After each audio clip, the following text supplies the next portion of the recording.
Assalamualaikum warahmatullahi wabarakatuh. Bagaimana kabarnya anak-anak hari ini? Alhamdulillah ya, semoga kalian senantiasa diberikan kesehatan. Bertemu lagi di sini dengan Putri Sia.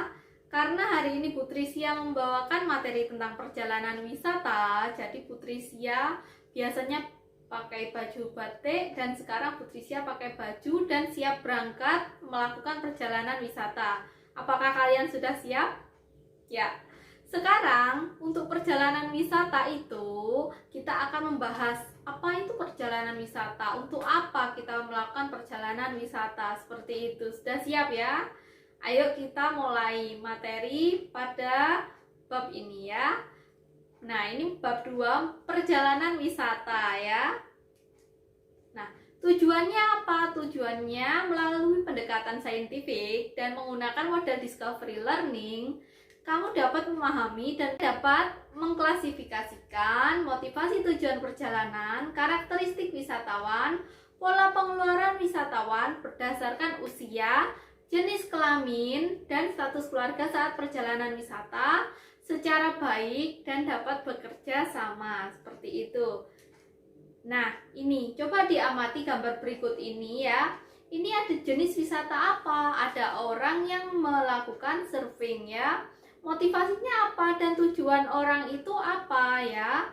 Coba kalian buka buku kalian, buku catatan kepariwisataan. Setelah itu kalian coba amati dan coba tuliskan tentang apa, jenis wisatanya, motivasinya apa, tujuannya apa ya. Nanti kita akan membahasnya, oke?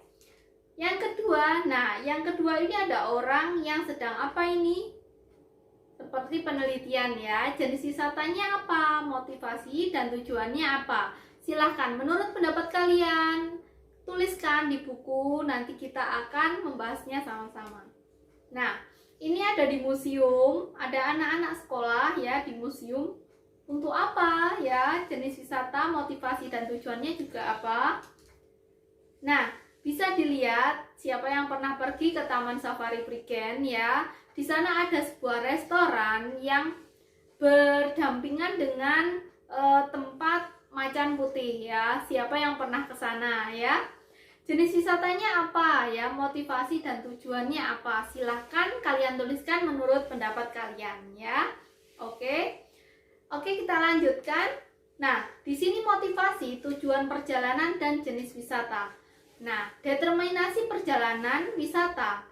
Determinasi itu apa? Yaitu faktor yang memungkinkan seseorang untuk melakukan perjalanan wisata ke suatu tempat atau daerah yang bukan tempat tinggalnya ya.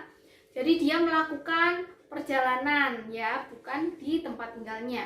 Motivasinya apa? Tadi kan Putri Sia sudah meminta kalian untuk menuliskan motivasi dari berbagai macam gambar ya. Ini motivasinya ada motivasi fisik yang pertama, yang kedua motivasi budaya, yang ketiga motivasi interpersonal, dan motivasi status sosial. Motivasi fisik itu apa? Yaitu yang berhubungan dengan badania atau jasmani, seperti istirahat ya, terus melakukan kegiatan juga. Motivasi budaya itu apa? Yaitu untuk mempelajari adat istiadat atau suatu upacara keagamaan tertentu ya. Kalau interpersonal, contohnya di sini adalah contoh mengunjungi kerabat atau keluarga, atau berkunjung ke teman. Selanjutnya atau berkunjung juga ke idola mungkin ya. Kalau motivasi status sosial itu kalian begini, orang yang pernah bepergian, nah itu dianggap dia memiliki sesuatu yang lebih atau status yang lebih dibanding orang yang tidak pernah bepergian. Seperti itu ya. Nah, ini sub motivasi. Dari tadi motivasi, sekarang ada subnya ya, diperkecil lagi. Nah, ini ada motivasi berlibur. Motivasi berlibur ini adalah melakukan perjalanan. Motivasi rekreasi yaitu untuk merefresh kembali pikiran kita. Ada motivasi budaya, yaitu mempelajari adat istiadat, keragaman budaya, atau suatu tradisi tertentu dari suatu daerah. Ada motivasi olahraga, yaitu melakukan kegiatan jasmani ya. Motivasi pendidikan. Nah, motivasi pendidikan ini bisa sambil belajar seperti study tour atau melakukan perjalanan seperti tadi di museum, itu termasuk motivasi pendidikan, yaitu ada unsur pembelajarannya seperti itu. Nah, ini jenis wisata. Di bab 1 kita sudah mempelajari tentang wisata-wisata apa saja. Nah, ini contohnya jenis wisata. Yang pertama wisata alam, yaitu pemandangan alam, contoh di Kebun Raya Purwodadi kalau di sini, terus di Gunung Arjuno itu juga bisa. Wisata budaya, mengunjungi situs-situs tradisi atau mengikuti upacara keagamaan, contohnya di Bali atau di Minangkabau tentang pemakamannya, atau Ngaben juga. Wisata sejarah ya, wisata sejarah ini contohnya kita berkunjung ke tempat-tempat Borobudur atau ke tempat yang bersejarah seperti itu, kita mempelajari tentang sejarahnya. Wisata ziarah yaitu mengunjungi makam suatu tokoh suatu. Wisata boga, nah ini yang akan sering kita lakukan. Wisata boga adalah wisata di dunia kuliner. Jadi kita mengunjungi suatu tempat dan mempelajari makanannya di situ khasnya apa, perbedaannya apa dengan daerah kita. Selanjutnya ada wisata belanja. Wisata belanja ini adalah yang suka shopping ya.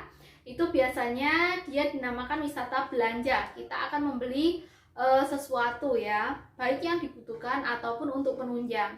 Wisata pertanian sekarang sudah sangat banyak ya. Contohnya kalau di wilayah Pasuruan ada bakti alam atau wisata petik jeruk dan lain-lain.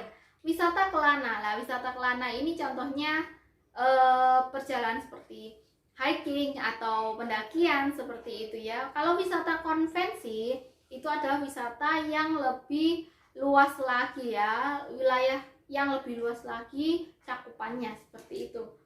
Nah, ini ada tugas kelompok. Tugas kelompok ini yang harus kalian lakukan berkelompok. Apabila tidak ada teman atau yang dekat dengan rumah kalian, kalian juga bisa mengerjakannya sendiri ya. Jadi di sini buatlah kelompok dengan maksimal 5 orang. Karena kita pandemi, maksimal 3 orang cukup ya. Buatlah resensi dari materi di atas. Jadi materi dari Putrisya tadi itu kan sangat singkat. Coba kamu cari resensi dan kamu buat apa aja materi yang sudah Putrisya jelaskan. Tulis rapi dengan skema. Jadi kalian buat skema. Contohnya tadi kan ada motivasi, ada jenis wisata, ada sub motivasi. Nah, itu kalian buat skema supaya memudahkan kalian ya.